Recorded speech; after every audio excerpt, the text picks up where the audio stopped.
students. Good morning, everyone. Settle in. Today, we're diving into a fascinating and fundamental topic: political theory. Now, I know what many of you might be thinking. When you hear the word politics, your mind probably jumps to news headlines, political scandals, or the endless debates you see on television. You might associate it with cynicism, with people acting in their own self interest, with a lot of hypocrisy. But I want you to push that image aside for a moment. Political theory is not about that kind of politicking. It is a deep, disciplined investigation into what makes something political. It's about asking the big, timeless questions that have shaped human societies for centuries. The ever changing focus of political theory, the content of political theory has evolved over time.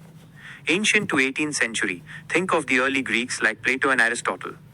They were primarily concerned with what politics ought to be. They were building ideal societies and governments in their minds, asking what constitutes the good life for citizens. 19th to mid 20th century, the focus shifted. Scholars became more interested in what politics is. They analyzed the actual structures of government, how decisions were made, and the mechanics of a political system. Today, we have a blend of both. Modern political theory is concerned with both the nature of government and its proper ends. We examine how a government works and then ask, is it working toward a just and desirable outcome for its people? To understand a political theory, you have to understand the context in which it was created. As our text points out, you need to see the political system within the social system, and the social system within the historical period and environment it belongs to. The nature of political theory, a blend of disciplines. The most important thing to grasp is that political theory isn't just one thing. It's a rich combination of history, philosophy, and science. A political theorist must be a little bit of all three. 1. Political theory as history.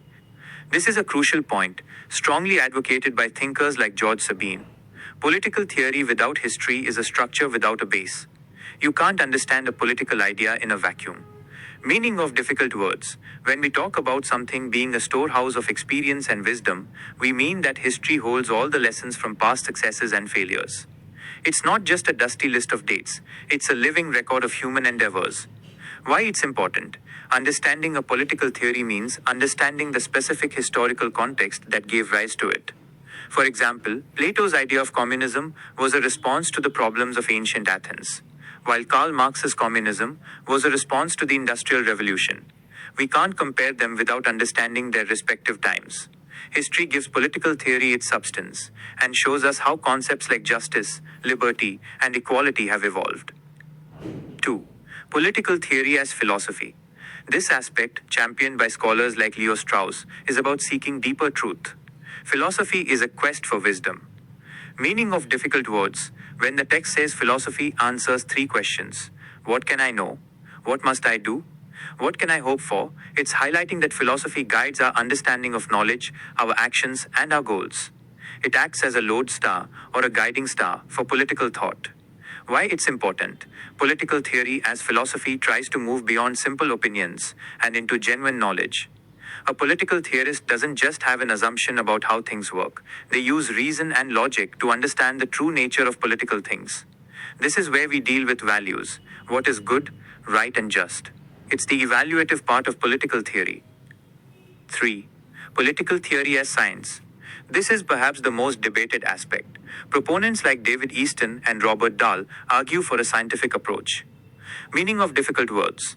The text mentions scientism, which is the belief that the scientific method is the only way to gain knowledge, and reductionism, which means oversimplifying complex social phenomena to fit into a rigid scientific model. The text warns against these extremes. Why it's important? Political theory is not an exact science like physics or chemistry. We can't put human beings in a lab and predict their behavior with perfect accuracy. However, it is a science in its methodology.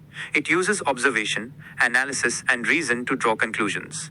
It seeks to generate objective, neutral knowledge. The key is to understand that it is a social science, not a natural one.